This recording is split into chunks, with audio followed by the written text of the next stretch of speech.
Hello there, guys. Just a quick one. Not exactly the most professional live right now. Let me up you. But the social worker has left. This laptop. Seriously, I've managed to get the laptop open. So hang on, things are flashing all over me at the moment. It just shuts down this laptop saying there's no memory. So unfortunately, the majority of the people that follow my lives are people that catch me after sort of 11 p.m, 12 p.m, because what I talk about is not really for the ears of children. So, but because the social worker's just left, I thought I would quickly bob on and just let you know.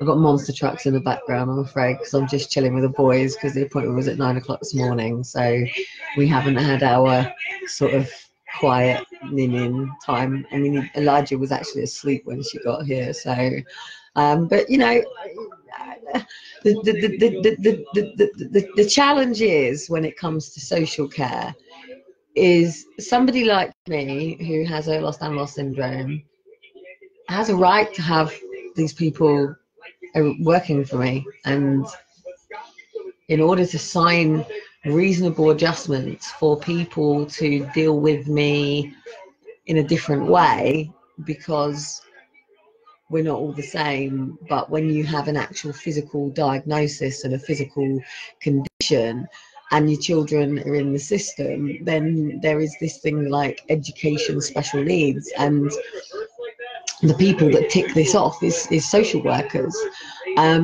It's the stereotype and the stigma that is attached to social care in exactly the same way as the social care, as the mental health system.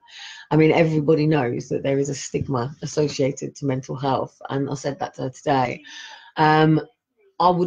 She should have seen her face when I said, don't worry about it, you're not on live. And I did say to her, I said, I did feel like just putting you live just to show people like the inside of this system and how this works. So basically, the housing officer made an out of hours call for concerns for my mental health because I filmed him filming me. Security coming to my door. So for those that don't understand what happened over Christmas. So basically, it's now after Christmas, and the social worker now has to complete her paperwork, and she has to basically now write her assessment based on all of the information that's been shared with her. And today she come out to do the full-blown interview with me. And so what she basically has to do, she's a 2-year qualified social worker, and she's 25 and has no children. Everybody knows how I feel about this. Social services know how I feel about this. Parliament know how I feel about this. That such social workers should never be making decisions on removals of children or where something is going. At the end of the day, she shouldn't be the person assessing me. If there were concerns about my mental health, then I should be being assessed by a mental health officer. If the housing officer had concerns about my mental health, then he should have referred me to adult social care, or he should have referred me to out of hours mental health. To refer me to children's social care is incompetency. The problem with this system, because of MASH, because of multiple agencies, is now we've got a them against us attitude, and it is a them against us. And like I said to her today, you know, do I have to, like, I've got somebody who's quite happy to be security for me when they're in attendance, quite happy to be with me. Same laws apply just as much as if Prince Harry and their kids had security. It's no different. Security is security. People if you watch the program Exposure Don't Take My Child, even the judges, solicitors, barristers, social workers, they're all on the program. It's not parents saying it, it's the people in the system saying it. It's the head of the family division. Actually, James Mumby's not actually on this, but the head of the family division himself, back in 2013 when we collared him, basically said something bad is going on in this system. Claire, before she died, who used to be on ITV, you know, she used to say something bad complexities going on in this system. Parents are damned if they do, damned if they don't, and children are being taken unlawfully, unnecessary, and we know that the children care system is in absolute. Mommy? Yes, darling. It's fine. Would you want to go and push it? No, you. Just 2 seconds. Sorry. Got flashed then. Sorry, there's a right bunch of feminists out there that say if these women breastfeed in front of them. Did you know this woman actually said that she was going to punch this woman? I'm going to do it if she breastfed in front of them. And she said, move the baby. Mommy. Really? Mommy, this one. It's, oh, the one with the boat. Okay, you guys want to come and sit on your chair? There you go. Oh, they got monster trucks. Right, and get myself all back in and decent and stuff like that. So I don't know how long my signal's going to hold here. And oh, okay, all right, we're going back, are we? Come on in. Come on in. That'll be a yeah. Where's a duvet? Snuggle up, my little munchkins. So it's opinion, isn't it? It's like, okay, so like, say. She said 25 days that she's got. So maybe it's a good thing that she's got 25 days and not 14 days, because if it was a,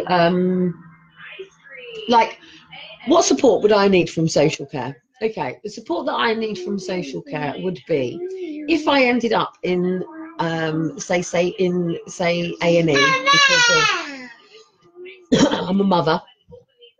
And if I ended up in A&E and the children were in the presence with me, one, the ambulance needs to let the kids come in the ambulance with me. That isn't allowed to do. I've got some fucking security, excuse my French, security thing has just popped up. There should, like I said to the social worker today, I said, what if I was on Victoria Park and I say collapse? Yeah, any reason, because of somebody like me. And I said, when would it be that people would be aware I had 2 children on the park? I said, what, when they're running off and there's 2 children found? Or, you know, I wear, well, I haven't got one at the moment, but I wear a Medi chain. I handed her my keys. I said, what does this? She actually second guessed and it was really bad. You know, there's the key fob thing that I have for around my neck with the daisies on it. I said, what does this stand for? She went, oh, that's autism. I said, actually, no, it's not. I said, it's actually hidden condition. So it's for all hidden conditions. But then from that point, there's nothing on the system to say what it is. Look, nobody has a right to be abusive to anybody. And even if you're autistic, an autistic person doesn't have the right to be abusive to anybody. And we have these, what do you call it? What's the word? Oh, sorry, I got thrown because Claire just said the breastfeeding questions just ticked me off, because take Elijah is 3 years old and he's still breastfeeding.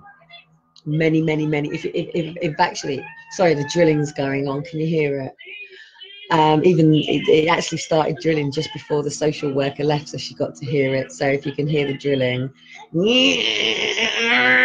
drives me. Seriously, she saw the difference in me and how it winds me up and triggers me off, because she was literally just going, and we got to the door and all of a sudden the drill went off and she actually turned around and went, what's that? And I'm going, and she went, you all right? I went, yeah, hold on tight, here we go. I said, now you're going to see me like completely I can't move myself away from this current situation, because somebody like me, if I don't feel safe in a situation, or I don't feel that if my intuition is telling me that something's not right, then I remove myself from that situation. But when you live in a home, and if I was in a private rental, I would just change private rentals. It's not a problem. If I owned my own home, I would put it up for sale, and I'd have to forewarn the people, if you move into this house, mate, you're going to have this noise going on constantly and it's going to drive you up the wall, probably put my sales down, do you know what I mean? So if you can't eliminate the problem, then you have to come up with some form of way of dealing with the per se problem. So in the likes of social services eyes, using me and what I'm going through at the moment as a bit of a case study, and putting it out to the rest of them, You know, it is unnecessary. Like I said to her, I said, look, I said, when I first ever was known to social services when I was a kid, I said, I remember very specifically reading the police report. And the police report said this girl is not known to us. Okay. So I wasn't a roguey kid. I wasn't a kid getting arrested. I wasn't a bad kid. I was just a child who had something going wrong with me that, you know, I would have a tear run down my eyes and everybody would wonder what is wrong with this child. She's something not wrong with her. She's emotionally unavailable. Nobody can get to her. I was telling people what was wrong. They just weren't bloody listening and believing me. Seriously, shut up. Sorry, sweetheart, it's just the drilling. Yeah, it drives mommy nuts. In fact, he just went up to the builders. He said, "What are you doing? It's driving me nuts in my house." My neighbour was laughing. He's like, "You're giving me a headache. You're driving my mum nuts." So, if say mother drives people nuts, then people don't need to be around per se mother, do they? But when you have children do need to be around mother per se. So how do people like social care safeguard my children? So there's three options basically. So when she finishes her assessment, they will make a decision, and if they want to do a psychological report on me, 5, 3, 2, 1. I hope you can actually hear the drilling, otherwise I just look like a mental person. Now, if I was doing an exam right now and that drilling was going off, I think there would be a bit of a problem, because you wouldn't be able to concentrate to do an exam with that drilling on now, would you?